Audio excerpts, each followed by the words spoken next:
The supermarket was buzzing with activity when a woman suddenly started yelling, humiliating a young cashier in front of everyone. People stared, some awkwardly looking away, while others watched like it was a spectacle. But no one stepped in, except for one man. A man who, in just a few words, turned the entire situation around. What he said next left everyone speechless, and the internet would soon explode with the moment. Before we dive in, I bet you can't watch this whole video without skipping. It's too intense, too shocking. Most people can't handle it. But if you do, prove me wrong by commenting "I did" at the end. Also, where are you watching from? Drop it in the comments.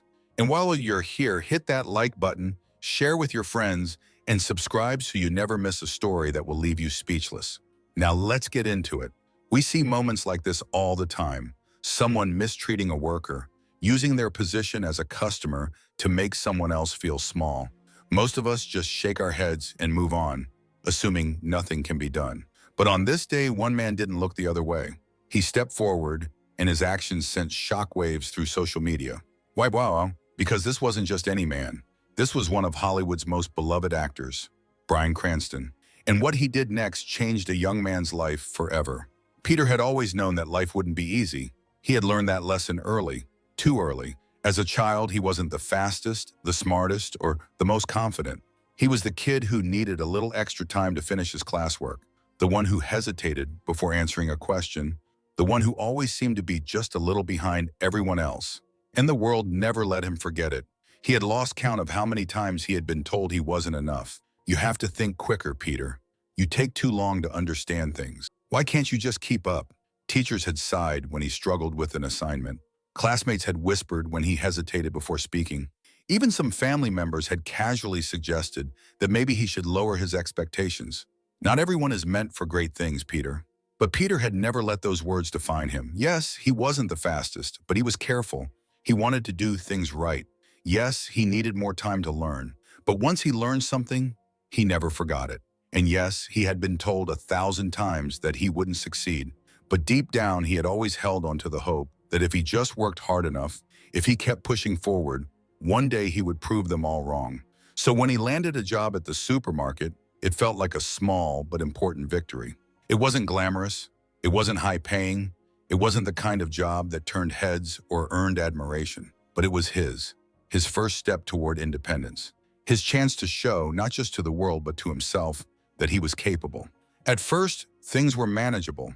The work was tiring, and learning the ropes was difficult, but Peter gave it everything he had. He arrived early, stayed late, and paid close attention to every detail.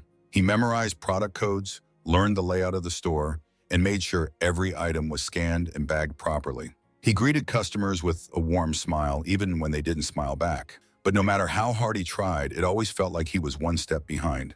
Some of his co-workers were patient. They saw his effort and encouraged him. But others? They had no time for someone who moved at his own careful pace. "Why is he so slow?" someone whispered as Peter carefully bagged a customer's groceries, making sure nothing got crushed. "If he keeps this up, we're going to be here all night," another sighed, rolling her eyes. Peter heard them. He always heard them. But he never reacted. He never defended himself. Instead, he pushed through, pretending the words didn't sting. He told himself it didn't matter, that as long as he kept going, as long as he kept trying, eventually people would see his effort. But some people never wanted to see his effort. They only wanted results. And on what should have been just another shift, one of those people walked into the store, and everything changed. She made her presence known before she even reached the register. Peter saw her from the corner of his eye, walking with quick, purposeful steps, her heels clicking against the tile floor. She was dressed in expensive clothes, her hair styled to perfection, her nails freshly manicured. Even from a distance, her expression screamed impatience. By the time she reached his register, he already knew this wouldn't be an easy transaction. She didn't greet him. She didn't acknowledge him at all.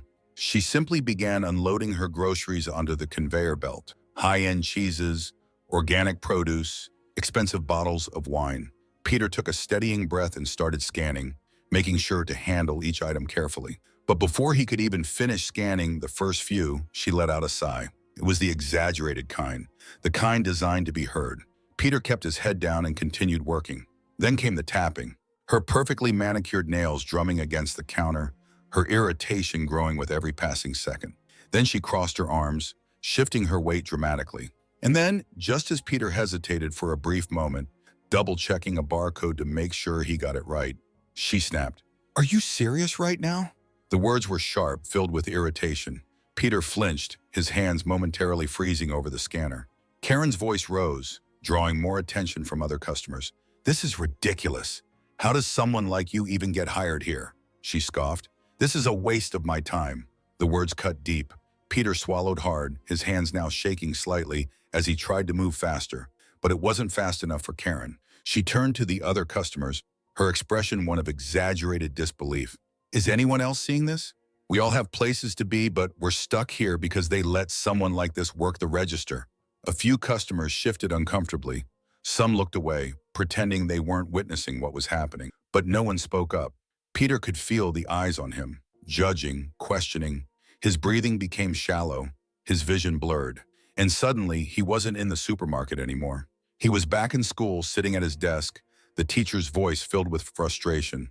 "Peter, why are you always the last one to finish?" He was on the playground, surrounded by classmates who laughed when he couldn't keep up.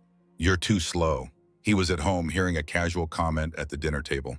"Maybe you should stick to something easier, Peter. Not everyone is cut out for real work." The words from his past crashed into him like a tidal wave, merging with Karen's insults until he could barely tell them apart. "You'll never make it. You're not good enough." The store faded around him. His grip tightened on the scanner. He wanted to run, to disappear, to vanish before anyone could see how much this moment was crushing him from the inside out. And then, out of nowhere, another voice cut through the noise. A calm, steady voice. "That's enough."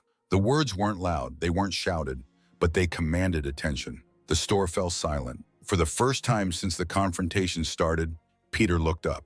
Karen froze, mid-complaint, her mouth still half open. Everyone turned to see the man who had spoken. At first glance, he looked like any other customer. Casual jeans, a simple jacket, a small basket of groceries in his hands. But there was something about him, a presence, a quiet authority that made people listen. Karen narrowed her eyes, annoyed. "Excuse me?" she scoffed. The man didn't flinch. He didn't back down. He took a step forward, setting his basket on the counter. "I said that's enough." His voice was steady, controlled. "You've made your point. Now move along." Karen blinked. For a brief second, she hesitated. She wasn't used to being challenged. She was used to people looking away, to people staying silent. But this man, he wasn't afraid of her. And in just a few seconds, everything changed. Peter's hands trembled as he tried to continue scanning the items, but his fingers felt stiff and clumsy. The barcode scanner slipped slightly in his grip, and he fumbled to adjust it, his heart hammering against his chest. The beeping of the register, once just a background noise, now felt deafening in his ears. His breath came out shallow, his throat dry. The overwhelming pressure of the moment wrapped around him like a tightening noose. He could feel Karen's glare, drilling into him like a laser, filled with irritation and impatience. Her arms were crossed now, her body language screaming condescension. Every exaggerated sigh, every tap of her manicured nails against the counter only intensified the storm raging inside Peter. And the worst part? No one was stopping her. The other customers in line shuffled uncomfortably. A few looked down at their phones, pretending they weren't witnessing what was happening. Others stole quick glances, their expressions unreadable. Some embarrassed for him, others silently agreeing with Karen's frustration. The supermarket employees nearby hesitated, their gazes flickering toward the unfolding scene, but no one intervened. They knew Karen's type. They had dealt with people like her before. Most of the time, it was just easier to let them rant, let them get their way, and move on. But for Peter, there was no moving on. Every cruel word, every impatient sigh, every eye watching him struggle felt like a weight pressing down on him, making it harder to breathe. But Peter had been in situations like this before. He had learned how to survive them. As a child, when teachers lost patience with him, when classmates whispered behind his back, when family members made offhand remarks about how he needed to work harder, he had learned to stay quiet. He had learned to endure, to pretend the insults didn't hurt, to accept that he would always be the one struggling to keep up. He had trained himself to believe that reacting would only make things worse, that if he just kept his head down and worked harder, eventually people would stop noticing his faults. But this time, someone reacted for him. That's enough. The words weren't shouted, they weren't aggressive, but they carried weight. They sliced through the tension in the air like a knife. The entire store fell silent. The customers in line stopped shifting. The employees who had been avoiding eye contact now turned, their eyes widening in recognition of the voice that had just spoken. Peter looked up, startled, and so did Karen. Her face twisted in irritation, her confidence momentarily shaken by the unexpected interruption. The man who had spoken wasn't anyone Peter recognized. He wasn't loud or imposing. He wasn't wearing anything that screamed authority, just a regular man in casual jeans, a simple jacket, a few grocery items in his hands. But there was something about him, a presence, a quiet authority that made people listen. Karen's lips curled in annoyance, her eyes narrowing as she turned to face him. "Excuse me?" she snapped, her tone dripping with irritation. The man didn't flinch. He didn't look away. Instead, he took a step forward, placing his basket on the counter.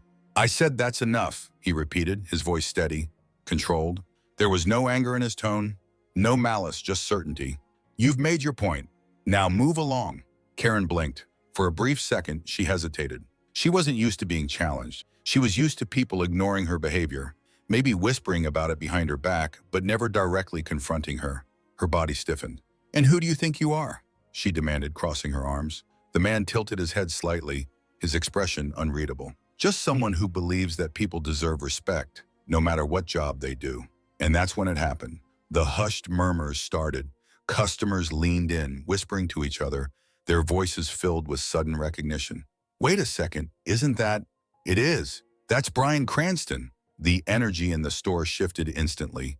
Whispers turned into stunned stares. Even the employees, who had been hesitant to step in, now watched with a mix of shock and admiration. Karen's confident posture wavered. She looked at Bryan again, this time with a flicker of hesitation. "You're—" "Yes, I am," he interrupted before she could finish. But his voice wasn't proud. It wasn't boastful.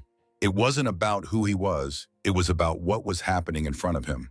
Bryan Cranston wasn't standing here as a Hollywood star. He was standing here as a human being who refused to stay silent when someone was being mistreated. Karen let out an awkward laugh, flipping her hair over her shoulder in an attempt to regain control. "Oh, well, I was just frustrated, that's all. It's just, he's so slow." Bryan's expression didn't change. He didn't buy her excuse. Instead, he turned to Peter. "Are you okay?" he asked, his voice softer now. Peter swallowed, still overwhelmed. I think so," he managed to say. Bryan nodded, then looked at Karen again. "Slow doesn't mean incapable. Careful doesn't mean incompetent. And patience is something you clearly don't have." The store remained silent. Even the employees, who had initially stayed out of it, were now watching with quiet admiration. Karen's face turned red. The confidence she had just moments ago was rapidly slipping away. She opened her mouth as if to say something, but Bryan spoke again, this time addressing the entire store. "I've worked in jobs like this before," he said. "I've been on the other side of the counter, doing my best while people look down on me, and let me tell you something." He glanced at Peter, then back at the crowd. "The hardest workers aren't the ones shouting orders. They're the ones standing here, day after day, doing their best." A few customers nodded in agreement. Someone muttered, "He's right." Karen shifted uncomfortably. The tables had turned. She was no longer in control of the situation. With an irritated sigh, she grabbed her bag of groceries and stormed out of the store without another word. But Bryan wasn't done. He turned back to Peter, his expression softening. "You're doing just fine," he said. "Don't let people like that get to you." Peter took a shaky breath. "But what if they're right? What if I'm not good enough?" Bryan shook his head. "You're here because you can do this job, and the only person who gets to decide your worth is you." Peter felt something shift inside him. For the first time in a long time, he felt like someone was truly on his side. The store was completely silent. No more whispered judgments, no more hushed gossip, no more awkward glances exchanged between customers, too afraid to intervene. Just the weight of Bryan Cranston's words hanging in the air, pressing down on every single person who had just witnessed what had happened. Peter could still feel the tension lingering around him, but something was different now. A shift had occurred, something unspoken yet undeniable. A moment ago, he had felt like the smallest person in the world, like he was nothing but an inconvenience, a failure who didn't belong. Now, one of the most respected actors in Hollywood was standing in front of him, telling him that he did belong, that he was enough, that he deserved respect. Peter stood frozen behind the register, his hands gripping the edges of the counter as if letting go would make the moment disappear. His breathing was uneven, his mind struggling to catch up with what had just happened. The weight of Karen's cruel words still lingered, but they were beginning to fade, drowned out by the presence of someone who had chosen to stand up for him when no one else had. Karen was gone now. She had stormed out of the store in a flurry of frustration, her presence reduced to nothing more than an uncomfortable memory. But the impact of what had just happened was only beginning to unfold. The unseen ripple effect. Then something unexpected happened. A middle-aged man who had been quietly waiting in line the entire time stepped forward. His expression was calm, but there was a quiet strength in his gaze. He placed his groceries on the conveyor belt and looked Peter directly in the eye. "You're doing a great job, kid," he said. His voice was firm, steady, genuine. Peter blinked, barely able to process the words. "Don't listen to people like that," the man continued. "You handled yourself well." Peter swallowed hard, feeling his throat tighten. He opened his mouth, but no words came out. Then another voice. A woman in a business suit standing a few spots behind in line nodded in agreement. "I was watching the whole time. You weren't slow. You were just making sure everything was done right." And then, like a floodgate breaking, one by one people started speaking up. "She was way out of line. You didn't deserve that. Don't let people like her get to you, man. You're doing fine. Keep your head up." Peter's hands, which had been trembling just minutes ago, slowly began to steady.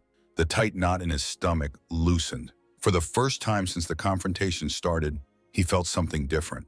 For the first time in a long time, he felt seen, not as a burden, not as someone who needed to be tolerated, not as someone who had to constantly prove his worth just to exist in a space, but as a human being who deserved to be treated with kindness and respect. Bryan, standing beside him, saw the shift. He could see the way Peter was taking in the words, the way his breathing slowed just a little, the way his shoulders weren't quite as tense as before.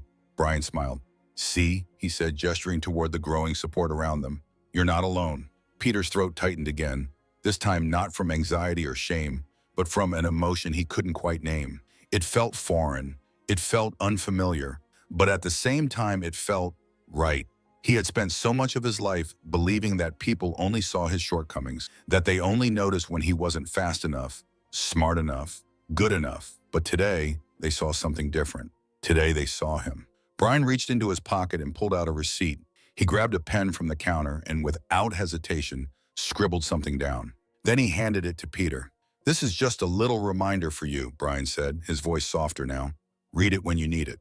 Peter hesitated before taking the small slip of paper. His hands trembled slightly as he turned it over, his eyes scanning the handwritten message. "Your worth is not defined by someone else's impatience. You are enough. Always. Bryan Cranston." Peter's breath hitched. His fingers clenched around the paper like it was the most valuable thing he had ever held. His eyes burned with unshed tears, but he blinked them away, unwilling to let them fall in the middle of the store. He swallowed hard, nodding. "Thank you."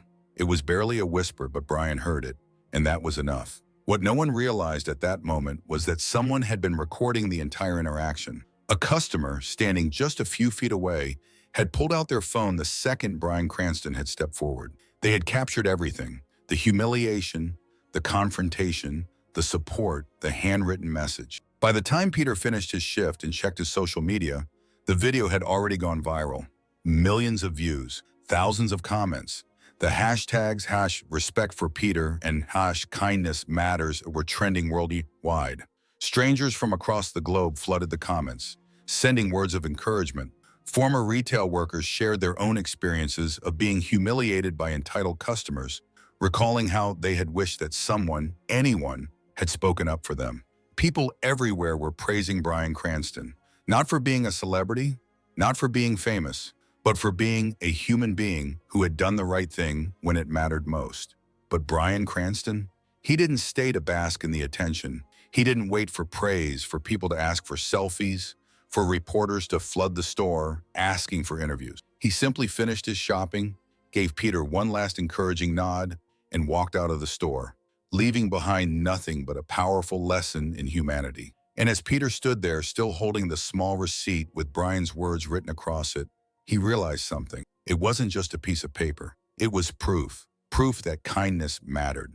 Proof that he mattered. Proof that one moment, one person, one voice could change everything. As the automatic doors of the supermarket slid shut behind Bryan Cranston, a quiet stillness settled over the store. For a few moments, everything felt suspended in time. The usual background noise of shopping carts rolling, registers beeping, and conversations murmuring seemed muted. People slowly returned to their shopping. Employees refocused on their tasks, but the air was different.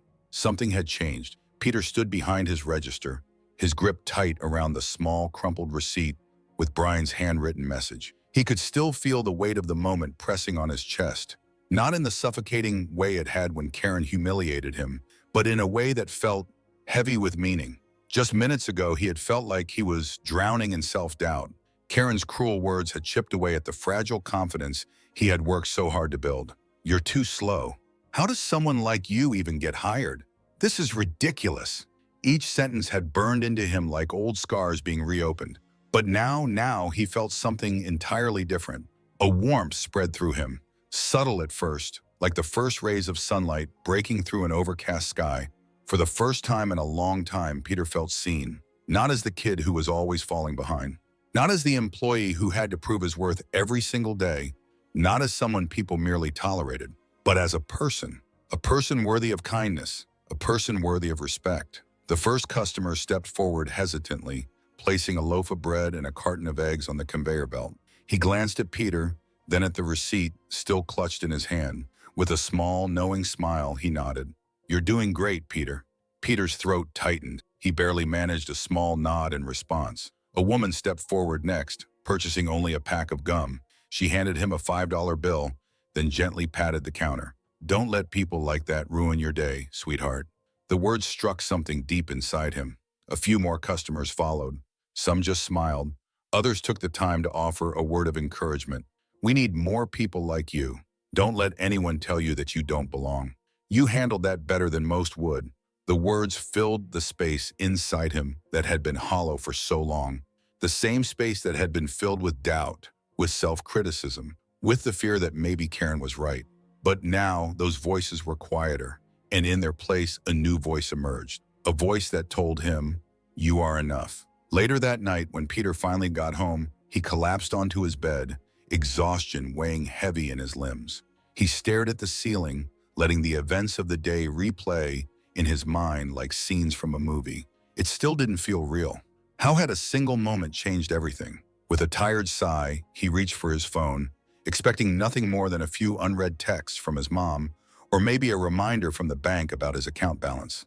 But the second his screen lit up, his heart skipped a beat. His notifications were exploding. Missed calls, messages, hundreds of them. And when he opened his social media feed, his breath caught in his throat. His name was everywhere. The video had gone viral. Millions of views, thousands of comments. The internet had seen what happened, and they cared.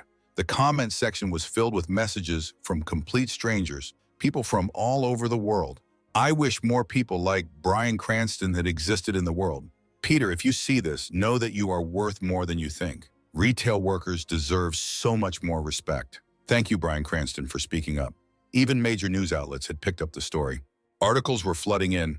Headlines like "Bryan Cranston stands up for grocery store worker in viral video" were plastered across media sites. And the hashtags? Respect for Peter, #kindness, matter, be more like Bryan. They weren't just trending, they had started a movement. People shared their own experiences, stories of being mistreated at work, of struggling to prove themselves, of wishing that someone had stood up for them when they needed it most. And for Peter, this wasn't just a viral moment. This was a turning point. The next time Peter walked into the supermarket, everything felt different. The same store, the same registers, the same uniform. But the way people looked at him had changed. His coworkers, some of whom had once dismissed him as too slow, now looked at him with something new in their eyes. Respect. His manager called him into the office. For a brief second, Peter's heart sank. Was he in trouble?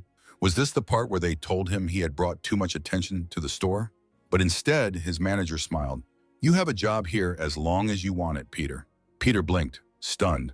"And if anyone gives you trouble again," his manager added, "you let me know."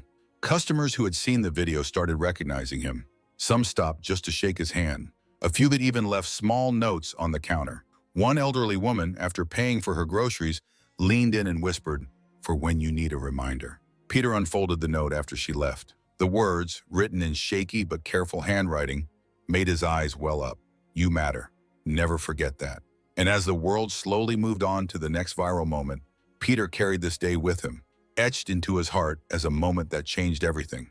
Not because a Hollywood star had stepped in, not because millions of people had seen what happened, but because for the first time in his life, he believed in himself. And that was worth more than any viral moment could ever give him. Subscribe for more inspiring stories that prove kindness can change the world.